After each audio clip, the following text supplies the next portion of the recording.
Es para mí un placer estar aquí con 5 expertos en el sector para hablar del presente y futuro de nuestras viviendas y cómo podemos afirmar o predecir que pueden ser estas viviendas, qué cambios están ya y qué cambios vamos a vivir. Y sin más dilación pasamos a presentarnos cada uno. Diego, por favor. Hola, buenos días. Soy Diego de María, soy el director de sostenibilidad de Adas Homes y nada, es un placer poder estar hoy con vosotros en esta charla. Encantada, gracias Diego. Raúl.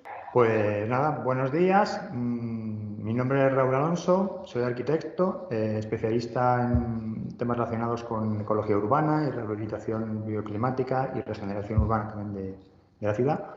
Y muchas gracias por habernos invitado. Estoy aquí en representación de Revive, que es una cooperativa de arquitectura que se dedica precisamente a la rehabilitación de edificios desde una perspectiva ecológica y bioclimática.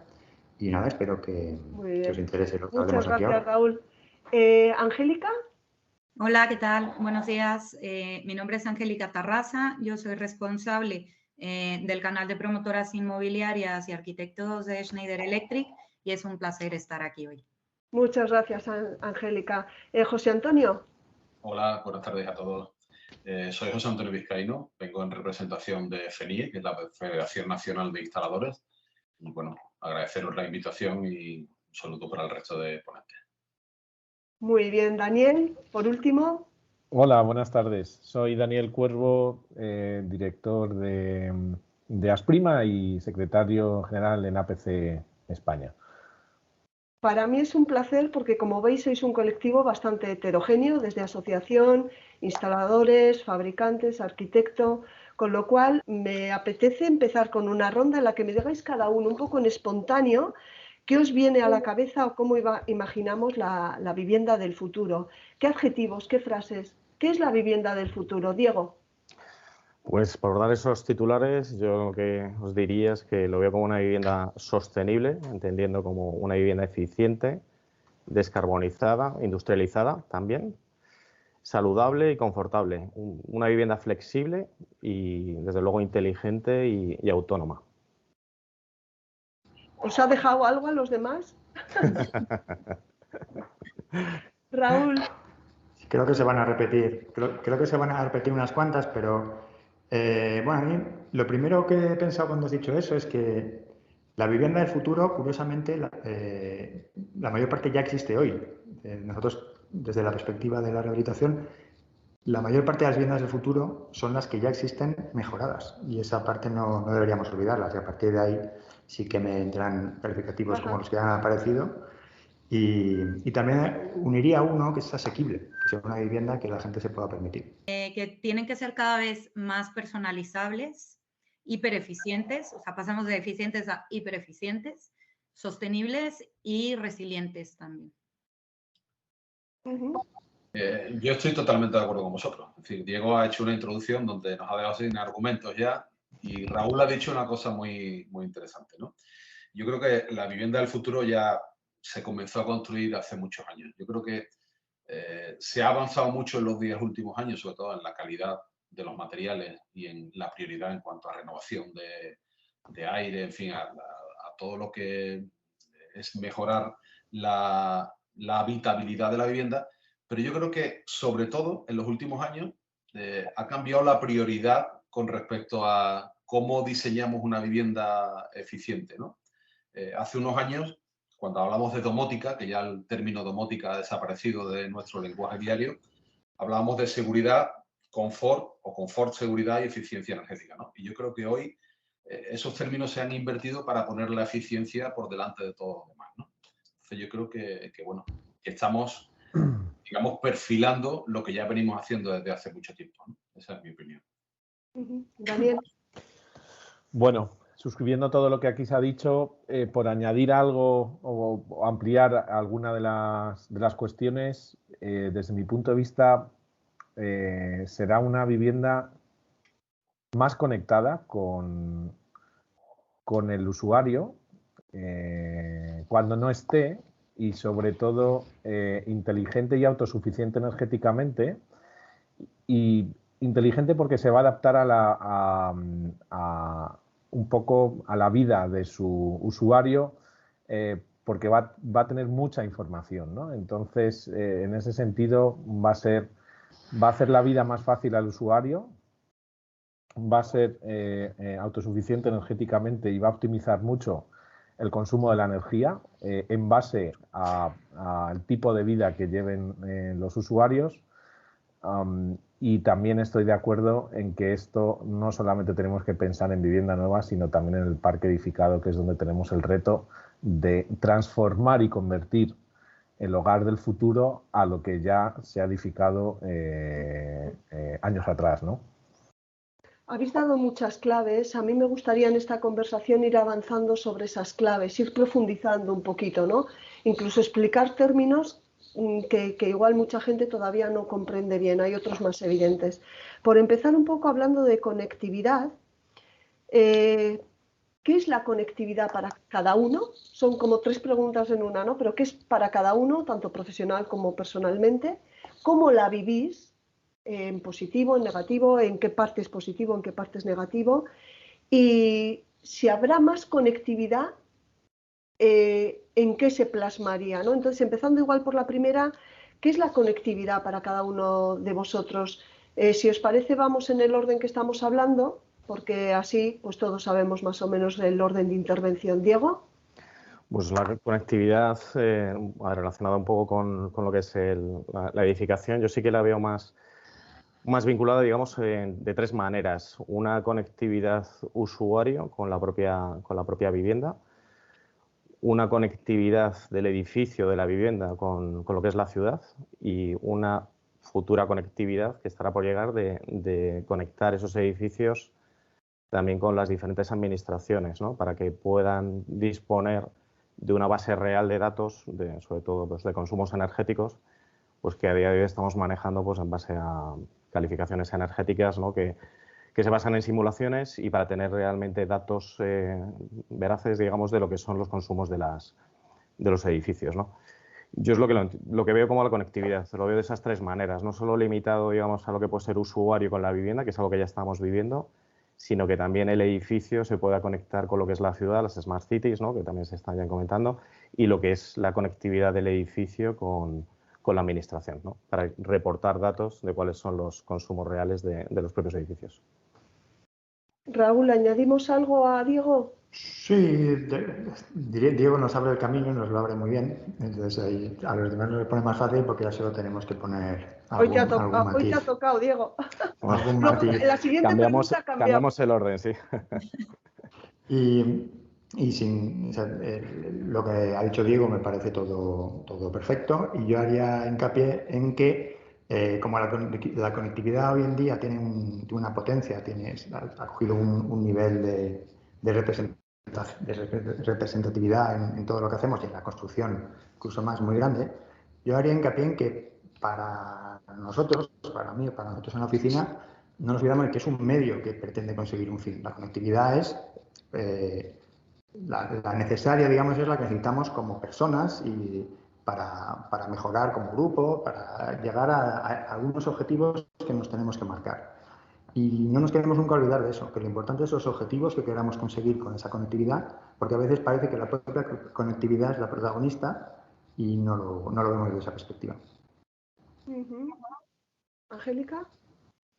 Bueno, para mí hablar de conectividad necesariamente es hablar de IoT y de todo lo que nos ha cambiado, ¿no? En nuestras vidas, el poder del Internet y lo que esto implica, ¿no? Que muchos dispositivos puedan hablarse entre sí, un poco para facilitar lo que avanzaba Daniel, ¿no?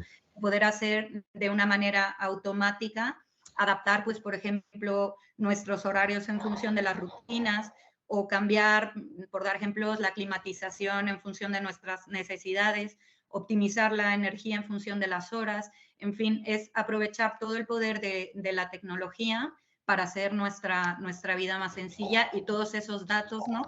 Para poder tomar mejores decisiones en todos los aspectos.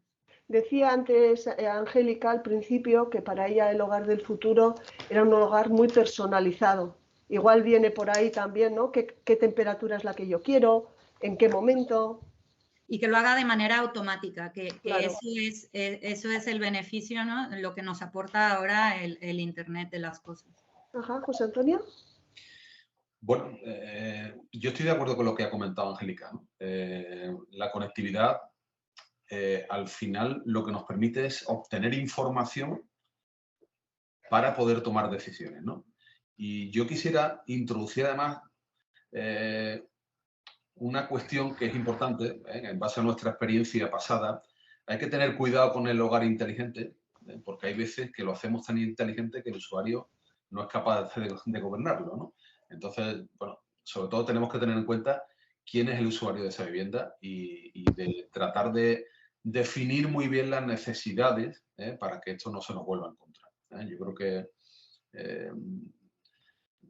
los que hemos trabajado en proyectos de, como decía antes, ¿no? de domótica, donde se diseñaban sistemas para poner el confort por encima de todo, hubo una época donde nos dimos cuenta que ese confort al final convertía la vivienda en una vivienda inhabitable, ¿no? Y no sé si Angélica en este sentido ha tenido alguna experiencia de estas características, ¿no?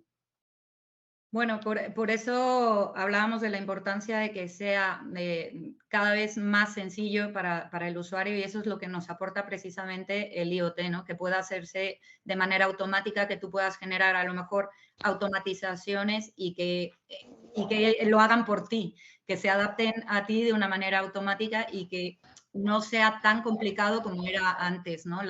Lo que conocíamos como la domótica tradicional. Daniel, ¿algo que aportar a esto de qué es la conectividad? Pues yo creo que un poco reforzar lo que aquí se ha dicho.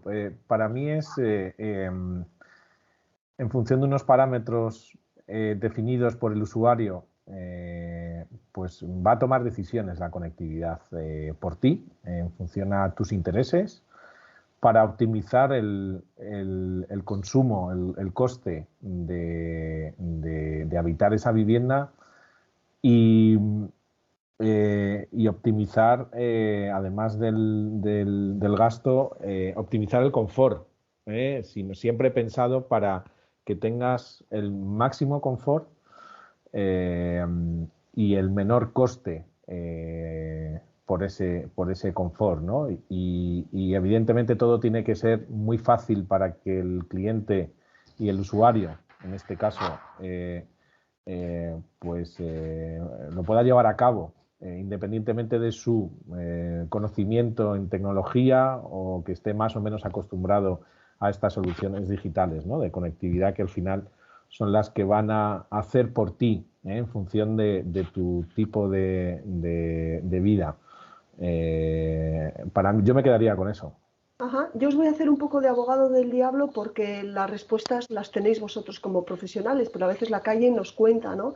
Que la conectividad está muy bien, pero también hay frenos a la conectividad. Esto me imagino que en Schneider lo habéis trabajado, o sea, no es no descubro nada, ¿no? Pero sí me gustaría tratar este tema un poco, ¿no? Porque al final llegamos a los hogares, a las casas, a la gente, y gente que está pues, con un concepto de la conectividad igual un pelín más negativo que nosotros. ¿O qué le podemos ver de negativo a la conectividad? Raúl decía, ¿no? Tenemos que tener claros los objetivos de para qué queremos esa conectividad. Igual por ahí empiezan un poco las pistas. Si me permitís, empezamos por Angélica. Un poco esas barreras, cómo soportarlas y cómo pasarlas, ¿no? Pues yo creo que esto viene de años atrás, ¿no? Lo que hablaba de lo que conocíamos como la domótica de toda la vida. Ahora los sistemas han cambiado mucho. El IoT ha tenido mucho que ver al respecto. Yo creo que nos quedamos un poco con esa idea de la domótica compleja de gestionar,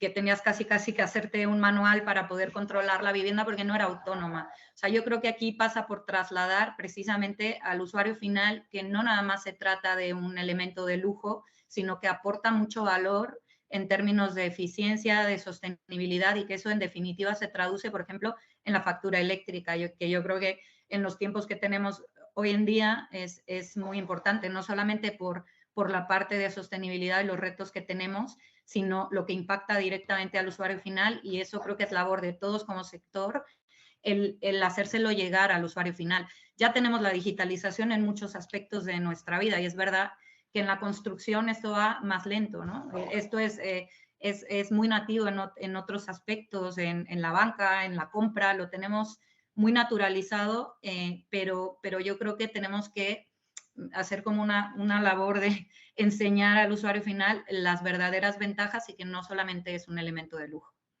Una labor un poco de pedagogía. ¿Cómo veis los demás esos frenos? ¿Dónde pueden estar y cómo superarlos? José Antonio. A ver, uno de los frenos que hemos tenido históricamente ha sido el coste de este tipo de sistemas, ¿no? El cómo superarlo, bueno, ya en los últimos años la tecnología se está democratizando, es decir, hay mucho más facilidad al acceso de sistemas que nos permiten controlar ciertos aspectos de nuestras viviendas, ¿no? Históricamente también la instalación de estos sistemas pues, era un poco más complejo, ¿no? Yo creo que con el avance de la tecnología, al final todo esto va a ir llegando de manera natural, ¿eh? Ya ocurre en prácticamente todas las viviendas. Pues bueno, tenemos equipos que son autónomos, que se conectan a Internet, que te aportan información puntual a demanda.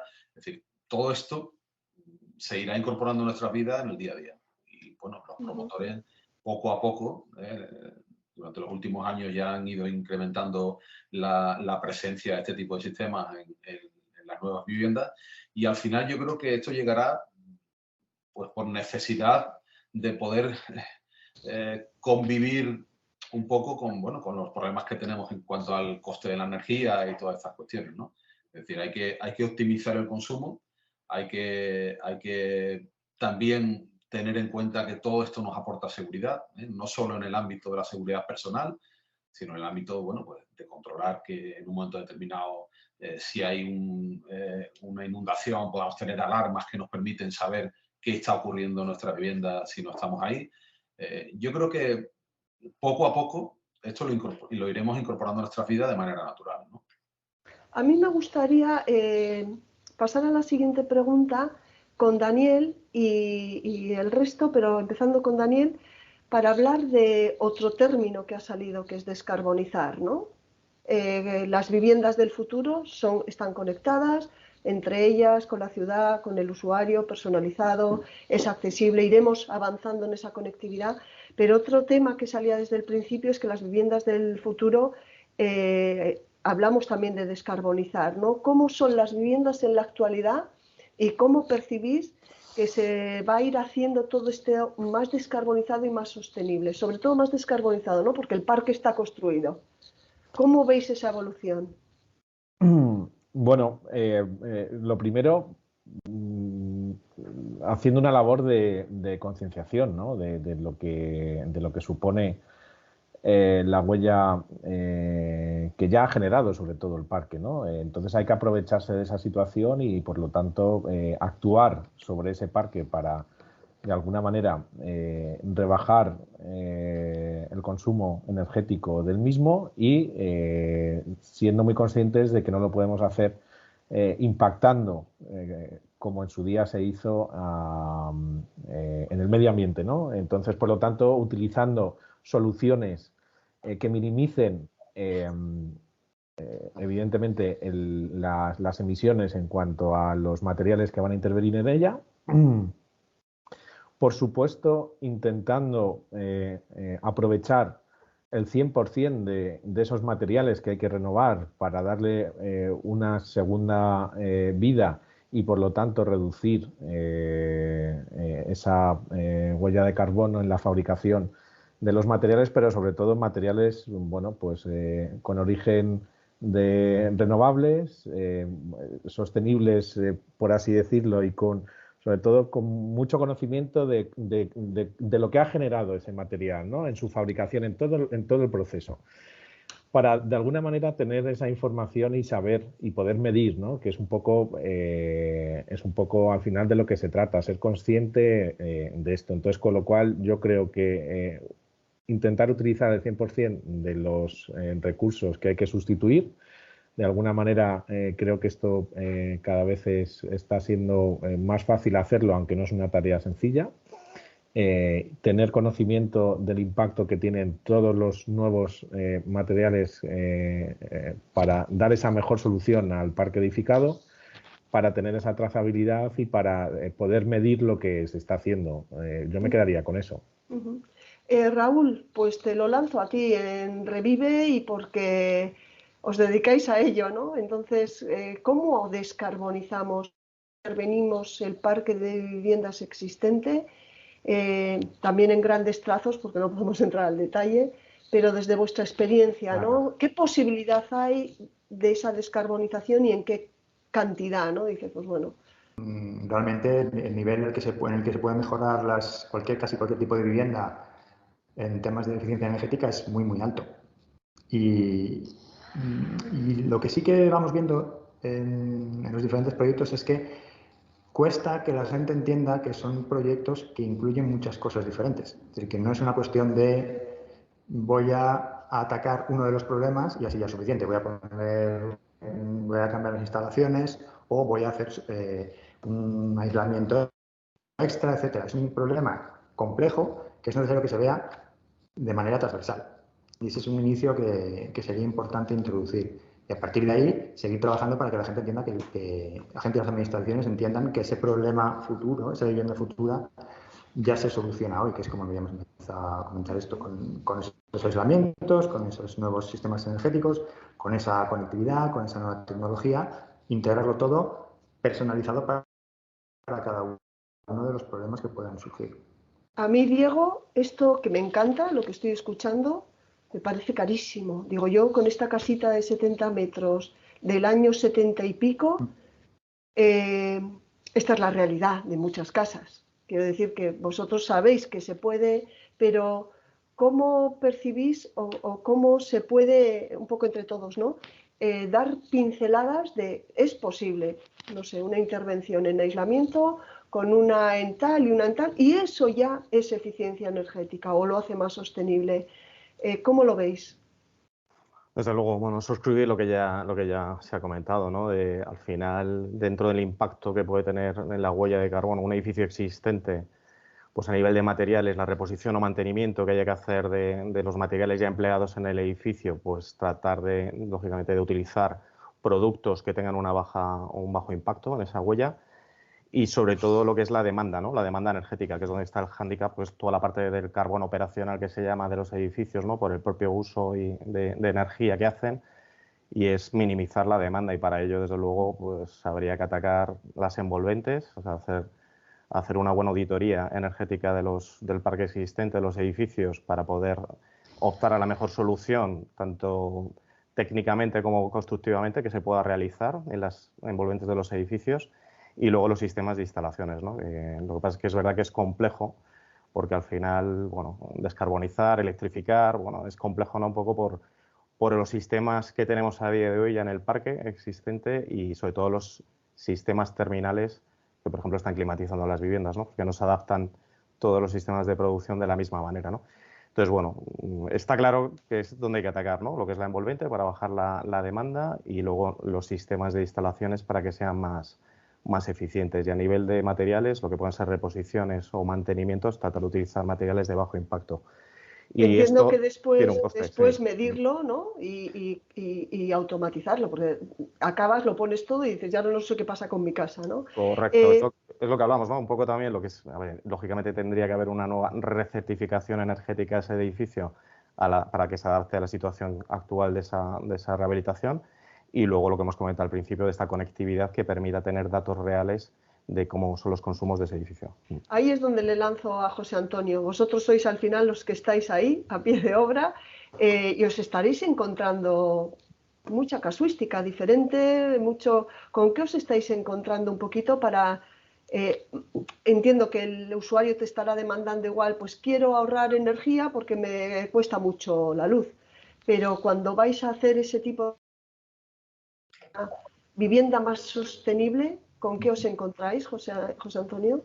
Bueno, esto que estamos comentando, hemos entrado de pleno en el programa de rehabilitación de vivienda vigente que tenemos en este país, ¿no? Yo creo que tenemos una oportunidad histórica para llevar a cabo esto que estamos diciendo.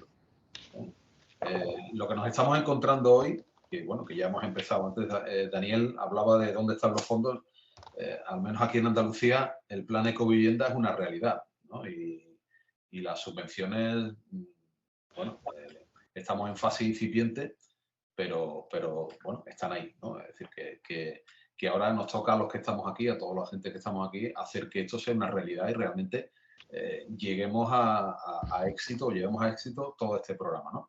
Lo que decía Maite, nos encontramos con que, bueno, cuando actuamos en la envolvente, realmente llegamos a un porcentaje de ahorro que necesita obligatoriamente de la actuación de los instaladores, ¿no? Yo creo que es fundamental que todos los que estamos aquí vayamos unidos en el sentido de que la rehabilitación energética es necesario no solo actuar en la envolvente, sino además pensar muy bien en función de cada edificio cuáles son las necesidades, ¿no?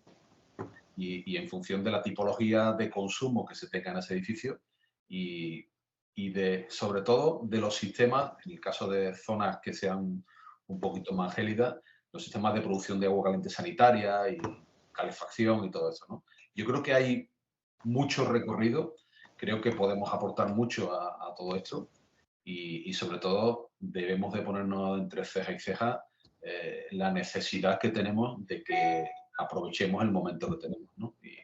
Y todos estos incentivos que tenemos de los fondos Next Generation realmente se utilicen de manera efectiva, ¿no? Vamos a avanzar un poco, lo habéis dicho, ¿no? La palabra electrificar. Electrificar, descarbonizar, rehabilitar, reformar. Casi que la población lo utiliza todo igual, ¿no? Voy a reformar la casa, voy a rehabilitar la casa y no son lo mismo. ¿En qué momento estamos un poco, si me permitís, Daniel, de electrificación o cómo abordamos las actualizaciones de las instalaciones eléctricas del parque construido? Bueno, difícil. Pues, difícil porque...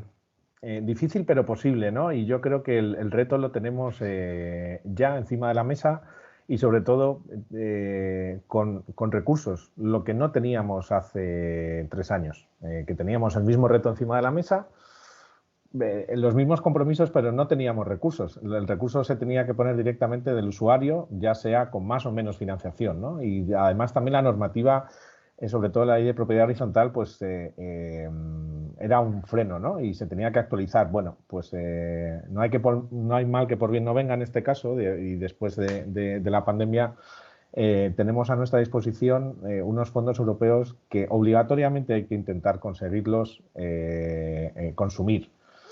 Entonces, creo que todo esto empieza por concienciar al usuario, por concienciar al ciudadano que esta ventana es histórica y que lo tiene que aprovechar. Entonces, en las comunidades de propietarios hay que hacer una labor importante de concienciación y luego de comunicación por parte de la administración y de los agentes que podemos hacer esa transformación viable, ¿no? Es un momento también histórico para generar una industria o un sector de la rehabilitación profesionalizado con empresas que ya tienen experiencia y equipos en gestionar muchas de ellas pues rehabilitaciones integrales y proyectos nuevos. También se están planteando meterse como industriales en esto, ¿no? Entonces, yo creo que pasa mucho por concienciar, por comunicar y además, más allá del tema tan importante como son los fondos europeos, estamos viendo bueno, pues la cara más cruda que tiene todo esto y son los altísimos costes energéticos que todos sufrimos, ¿no? Con lo cual, el momento no puede ser mejor, pero tenemos que aprovechar esa ventana que tenemos. Yo creo que el consumidor cada vez está mucho más acostumbrado bueno, pues a esa sensibilidad en todo lo que consume y la vivienda tiene que ser su principal preocupación en ese sentido, ¿no? Parece que somos muy sensibles a un electrodoméstico o a una solución determinada lo que supone una calificación energética para ese bien de consumo, pero no para la vivienda, ¿no? La vivienda parece como que es ajena a esta cuestión y tiene que ser todo lo contrario. Primero tenemos que empezar por la vivienda y hay que aprovecharlo. Yo añadiría una cuestión más, Maite, a la que has comentado. Regeneración urbana. Ha habido una un término que ahí ha faltado, que creo que también hay que ponerlo encima de la mesa y hay que empezar a hablar, ¿no? Porque la administración tiene que empezar a conocer que todo esto es posible también, si dan el paso de hacer una normativa que permita regenerar barrios, y creo que todo pasa por ahí. ¿Pensáis que el usuario final puede ser que aborde menos el tema de su vivienda o la rehabilitación de su vivienda porque piensa que es muy caro? Que todavía piensa, bueno, es más fácil comprarme una tostadora nueva que ponerme a pensar en la casa. Es que en la casa no, si estoy pagando la hipoteca, o sea, ¿pensáis que es una bola demasiado grande como cuando se te pone la carne que no puedes, ¿no?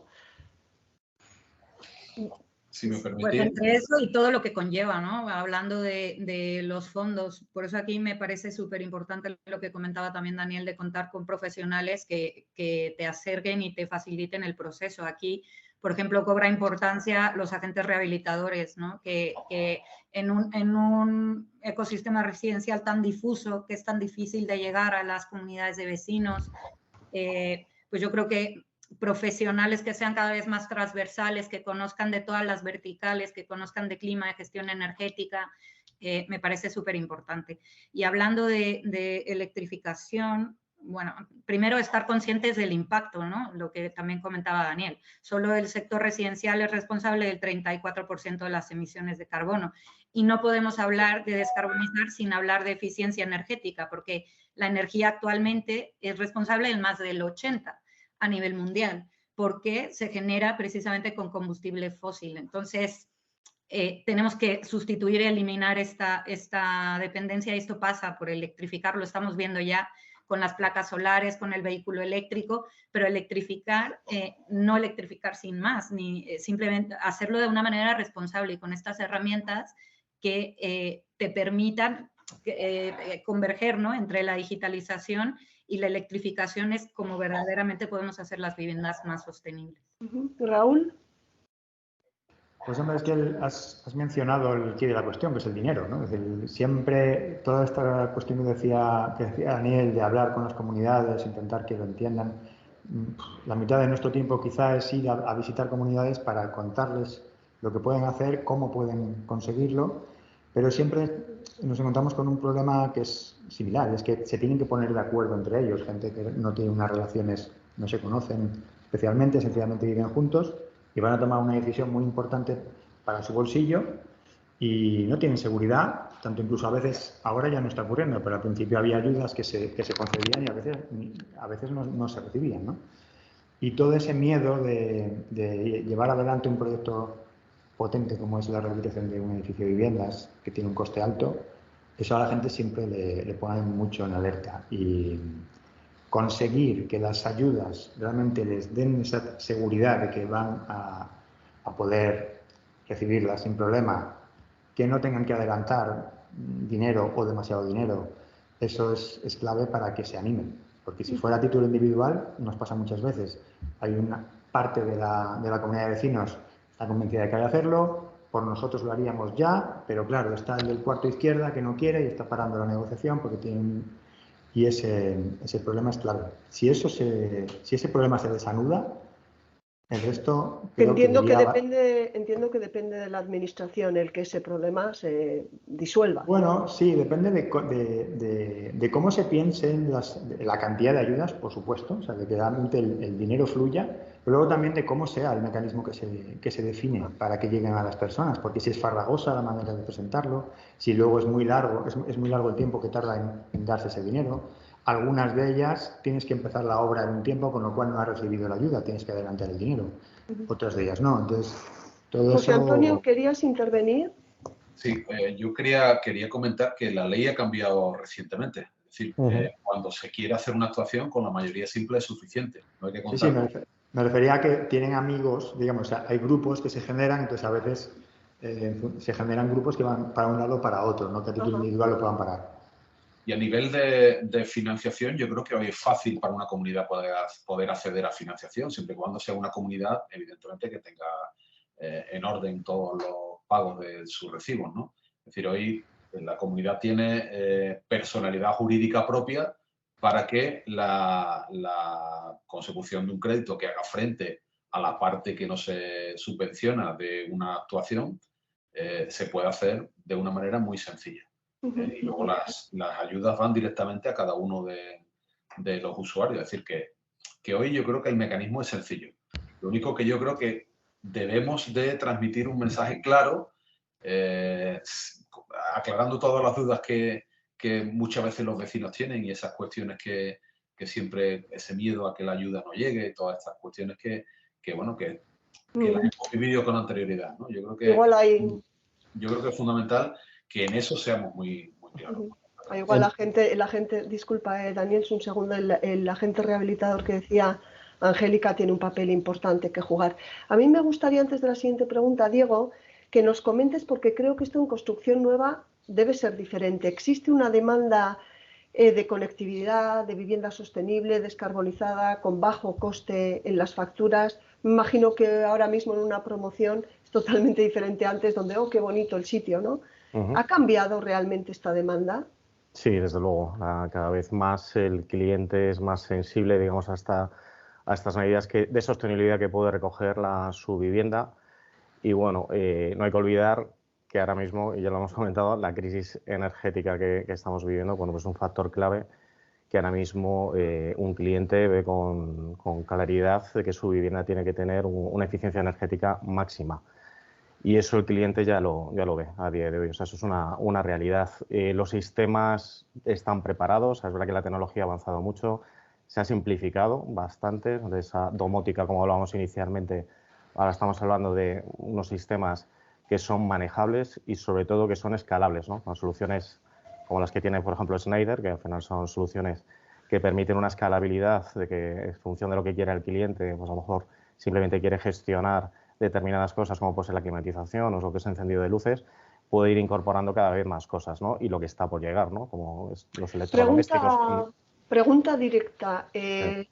¿Se actúa según marca el máximo o en los mínimos del CTE o se va más allá? Pues, por ejemplo, a un ahorro de agua, una domótica integrada, bueno, no digamos domótica, pero un IoT, es verdad que la Internet de las cosas ha cambiado muchísimo todo esto. ¿Se va a máximos, se va a mínimos? ¿Cómo se está construyendo ahora mismo? Desde luego tienes una normativa que, como dices tú, te marca esos mínimos. En nuestro caso siempre superamos o tratamos de superar esos mínimos y dar más y sobre todo estar adelantados a lo que está por venir, ¿no? Al final las normativas están también por venir. Ahora mismo nos están hablando de límites de huella de carbono en los edificios, pero llegará.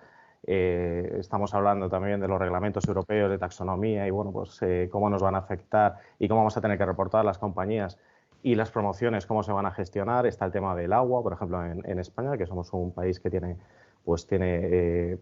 puede llegar a tener escasez de agua. Con lo cual, al final, todo esto es irremediable que se esté incluyendo ya en las promociones, porque aunque no te lo pida una normativa, ya se está haciendo, por lo cual superas, digamos, lo que te marca la normativa. Claro. Daniel, que querías intervenir. Disculpa. Completamente de acuerdo con Diego. Yo creo que en términos generales está yendo a más, y lo hemos visto como desde el año 2015-2016 que se empieza otra vez la actividad de la promoción inmobiliaria en España, pues cómo cumpliendo rabiosamente ese código técnico, pues la calificación energética de los edificios era una B, y cómo desde hace ya varios años pues estamos viendo que la mayoría de la oferta en vivienda nueva pues es una A, ¿no? Cuando la normativa, si la cumples, es un escalón por debajo. Volviendo un poco al tema de la rehabilitación, y no por abrir un melón que ya estaba cerrado con la pregunta anterior, pero no hay yo problema. creo que esas ayudas tendríamos que plantearnos por qué las tenía que recibir el vecino. Si al final es para pagar a la empresa que ha ejecutado ese proyecto de rehabilitación, y por qué no somos más prácticos y le pedimos a la administración que la comunidad de propietarios, una vez esté ejecutado el proyecto, si se realiza el pago completo de la ayuda a la finalización, pues que directamente vaya a la empresa que ha gestionado o que ha ejecutado esto, o que ha liderado ese proyecto llave en mano, como lo llaman en el ministerio, ¿no? Y luego otra cuestión básica para intentar que esto tenga un efecto multiplicador y que las ayudas se puedan aprovechar al máximo en esta ventana, que es que las actuaciones de rehabilitación sean por declaración responsable y que no esperemos, porque actuar en fachada, actuar en cubierta, esto requiere una licencia. Y otra vez nos enfrentamos a un cuello de botella terrible que no nos podemos permitir el lujo de sufrir cuando tenemos una ventana de oportunidad tan estrecha que sabemos que las fechas de momento no se han ampliado para esto, ¿no? ¿Estáis de acuerdo con Daniel? Sí, yo quizás en la segunda cuestión sí, quizás en la primera, os hablo de mi experiencia aquí en Andalucía. En Andalucía, la Junta de Andalucía va a pagar el 50% previo al inicio de la actuación y el 50% al final. Es decir, el hecho, en nuestro caso, que somos una parte de esos actores, el hecho de que esa subvención vaya directamente a la empresa que ejecuta esa acción, de alguna manera creo que monopoliza eso para grandes operadores, ¿no? Nuestra visión en esta cuestión, ¿no? Yo creo que somos parte, como instaladores, somos parte importante, como decía anteriormente, de la rehabilitación y creo que tenemos mucho que decir, pero sobre todo creo que esto debe quedar en manos de todos los agentes, no solamente de las grandes compañías que con su capacidad de llegar a grandes proyectos monopolizan este tipo de actuaciones, ¿no?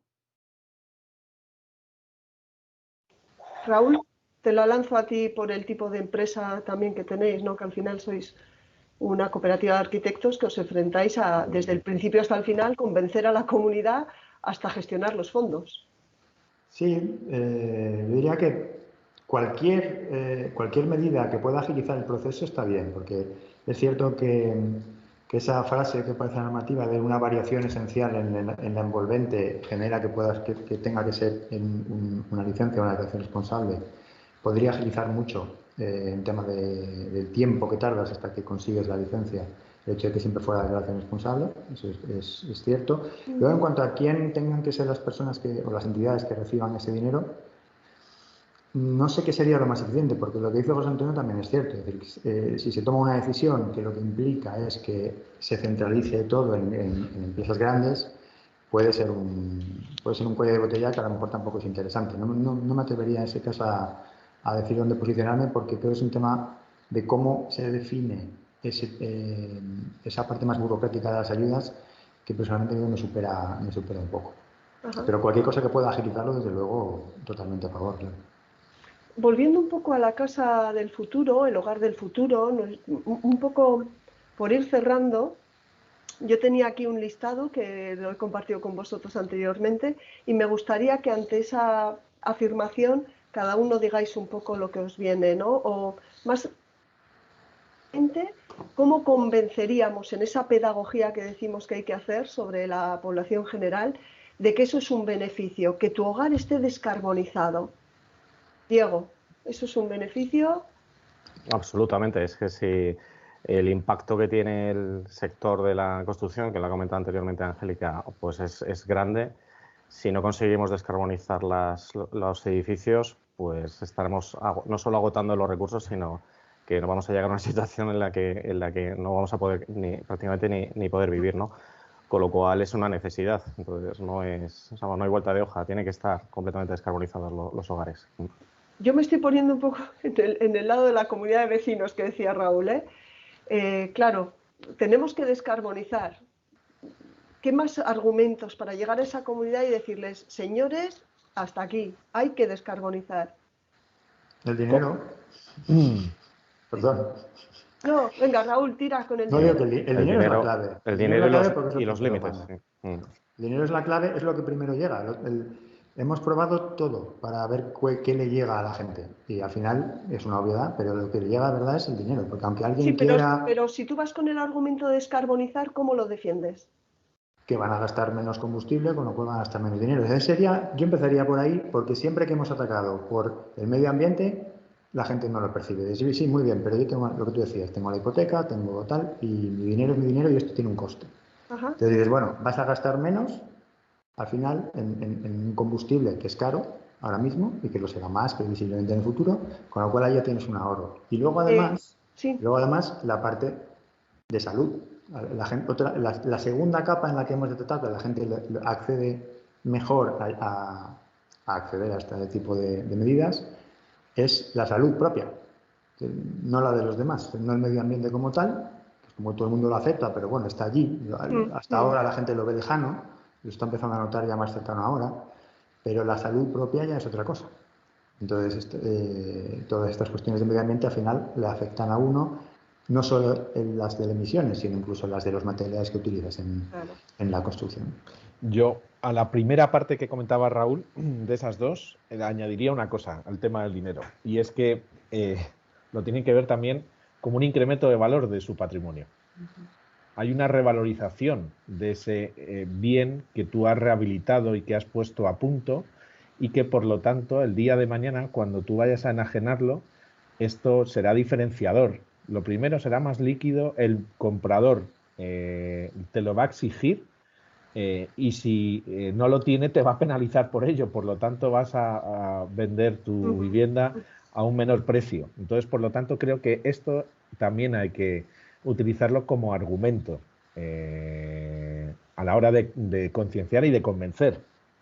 Si me permitís la intervención, generalmente al dinero reacciona mejor el que anda escaso, pero los mayores con vivienda pagada, aunque estén escasos de dinero, dice, para 4 días que me quedan, pero igual a la revalorización que dice Daniel, Correcto. responde mejor este que quiere dejar su patrimonio o que... Correcto, en ese sentido ya no solamente decir... Digo porque España está bastante envejecida, al final te enfrentas a comunidades... Hay que hacer ver que si le dejas algo a quienes tienes por debajo, a tus hijos o a quien sea, pues es una manera inteligente de dejarle un bien pues actualizado, y que por lo tanto es un añadido que va a suponer, bueno, pues yo creo que un elemento muy diferenciador y que económicamente se puede cuantificar, y creo que en ese sentido también merece la pena que la gente Yo creo que más ahí mayor... hemos convencido a la comunidad, ahí la tenemos convencida. Pero ¿y si le hablamos de... Mira, es un hogar que no tenga dependencia energética fósil? ¿Esto a qué les suena? Diego, José Antonio, Angélica. Pues, a ver, yo suscribiendo un poco lo que dijo Diego, ¿no? Yo insistiría en que es el único camino. Tenemos un objetivo muy claro para 2050 que hay que alcanzar. Yo creo que también nosotros somos muy optimistas en cuanto a qué tan sensibilizada está los españoles en general. De hecho, en una encuesta que hicimos a nivel europeo, resulta que los españoles somos los más sensibles en cuanto a temas de sostenibilidad. Entonces, yo creo que por ahí hay mucho por donde hacer. Estoy muy de acuerdo con el tema de la revalorización también, me parece súper importante, pero yo creo que hay, insisto, es el único camino y es una urgencia si queremos cumplir con los objetivos que tenemos emplazados. Os lanzo, Diego, José Antonio, digitalización y digitalización escalable, ¿no? Que son dos términos que también han salido. Vamos a ser sostenibles, menos dependencia fósil, pero además nuestros hogares deberían estar digitalizados y una digitalización sostenible. ¿Cómo les podemos argumentar esto cuando estamos hablando de envolvente? A ver, nosotros voy a hacer mención de una cosa que estamos haciendo en viviendas que no están rehabilitadas, ¿no? Y además, en nuestro caso, la Junta de Andalucía tiene un programa que quiere ver el comportamiento de viviendas de edificios de en torno a 40 años, donde se está haciendo la digitalización de ciertas viviendas para tomar datos y ver comportamientos en referencia a tomar decisiones a futuro, ¿no? Yo creo que tendremos que tender a eso, es decir, edificios en los que vayamos a actuar, vayamos a rehabilitar y vayamos a hacer instalación de, por ejemplo, de sistemas fotovoltaicos, es fundamental que toda esa información que podamos captar de cómo producen las placas a tiempo real, de cómo se comportan nuestros edificios con respecto a las temperaturas interior e interior, es decir, todo eso nos va a llevar a poder sacar conclusiones de cuánto dinero nos está repercutiendo esas actuaciones que hemos llevado a cabo, ¿no? Yo creo que al final, como decíamos al principio, el digitalizar nos tiene que servir para tener información y poder tomar decisiones, ¿no? Y a partir de ahí, bueno, pues todo esto va en función también de lo que se quiera invertir y de lo que se quiera conseguir, por supuesto, ¿no? Diego.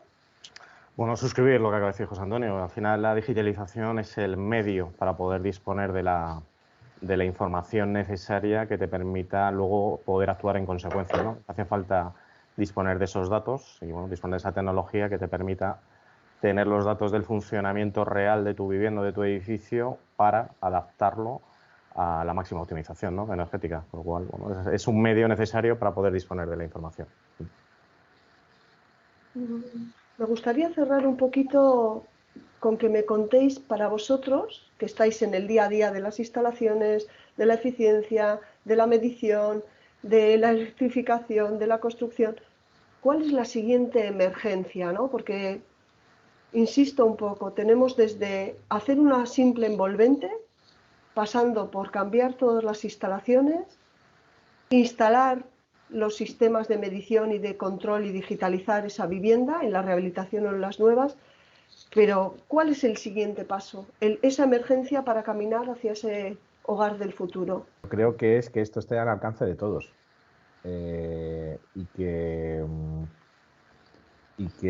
al final intentar, y se ha comentado al inicio de esta charla, que todo esto, que nadie se quede sin esto por una cuestión de coste de precio, ¿no? Por así decirlo, y que a mí ese es el reto, ¿no?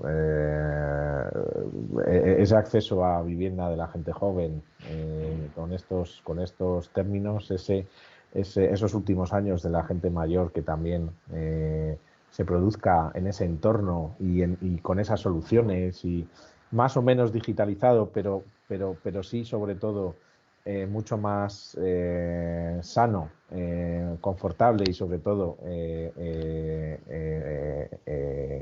eficaz en cuanto al coste que tiene, ¿no? Pero para mí sería ese. Al principio, cuando nos has dicho cómo imaginamos la vivienda futura, yo he dicho algo que va en la línea que ha dicho ahora Daniel, que es una vivienda asequible. Si no puedes acceder a ella, todo esto no tiene sentido.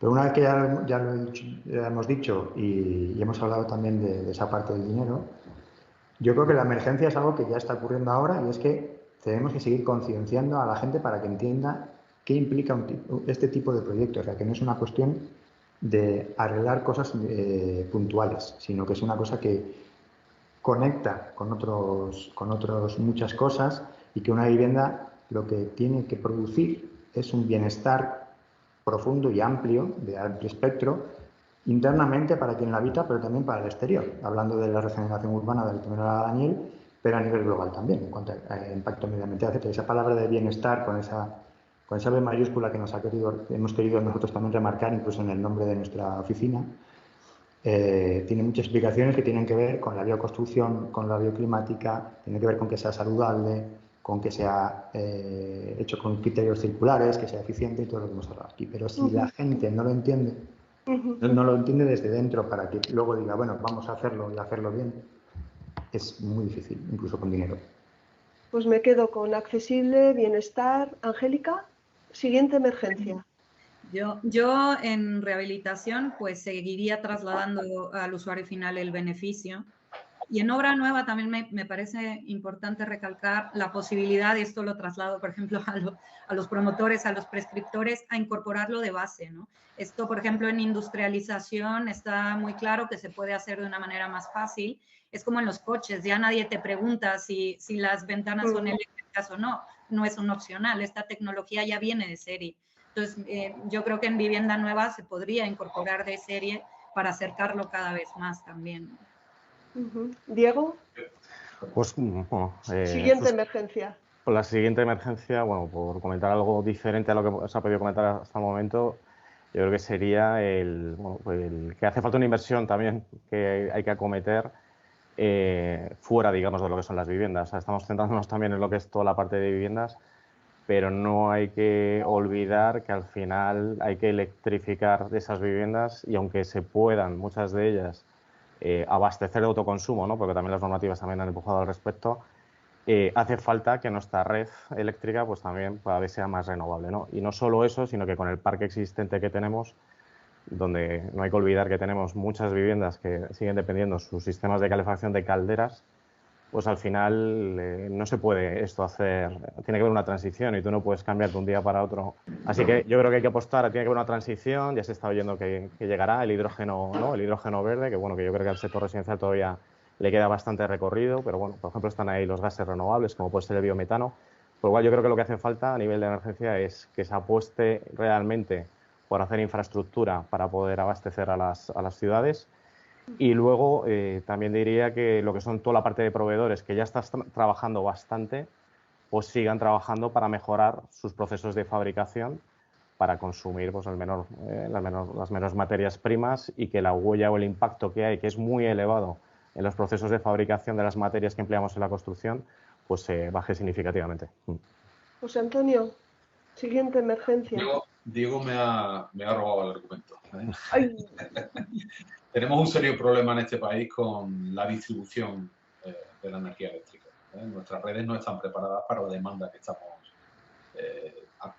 solicitando, ¿no? Y un gran problema que tenemos hoy en día es que plantas que se proyectan para dar servicio energético a ciudades no tienen punto de vertido para esa energía. Entonces, eso es un gran problema.